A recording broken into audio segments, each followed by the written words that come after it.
natakitan na eh. Pangalawa yan eh, tangin na eh. Akin na yung ano. Nagkainitan sa gitna ng pagsita ni MMD Head of Operation Gabriel Go sa isang barangay kagawad na walang suot na helmet. Sa tingin ninyo, sino ang tama? Dito lang yan sa Kwentong Kalsada. Panoorin natin ang buong kaganapan.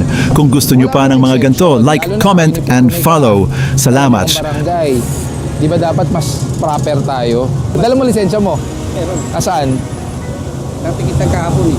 Pero po, nasaan yung ticket? Patingin nga. Same. No crash helmet. Ibig sabihin, hindi ka naka-helmet. Pero po ng lisensya nyo, tinikita ka na kahapon, inulit mo na naman.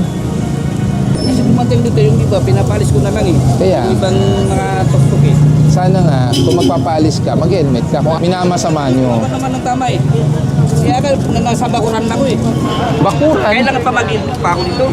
Hindi naman ako lumabas. Ang publikong kalsada. Kaya natakitan na eh. Pangalawa yan eh, tangin na eh. Akin na yung ano yung mo ng ano yung lisensya? Arrogance tapos pa seminar nyo? Kopis kayo nyo? Kasamaan mo? Ba't ganun yan? Ba't ganun tayo umasta? Kasi nakikitan yan, sir. Nakita ko ako eh. Ticket niya walang helmet kahapon. Ngayon, inulit na naman niya. Ano tawag doon? Hindi kasi, sir, Inutos po ba ni chairman na pwede siyang hindi mag-helmet? kasi may mic, mayroon pa kaming dalang mic Pinapalis ko lang eh. eh. May mic Hindi. pa kami. Ang tanong, sinabi ni chairman bumonda ng walang helmet? Oh, ay wala pong sinabi. Pero sila pong nagsasabi ng mga tok-tok na pumaparang. So ngayon, pag... Para alisin sila. Okay, karawin natin, sa inyo nang galing. Pag nagtatrabaho sa barangay, inutusan ni chairman, pag may paglabag, kailangan bigyan ng konsiderasyon. Ganun ba? Hindi kasi, sir, ganito yan, sir. Dito naman sila nagro-ronda eh. Hindi naman sila lumalayo eh. Ano po itong kalsada? Pribado, publiko? Publiko.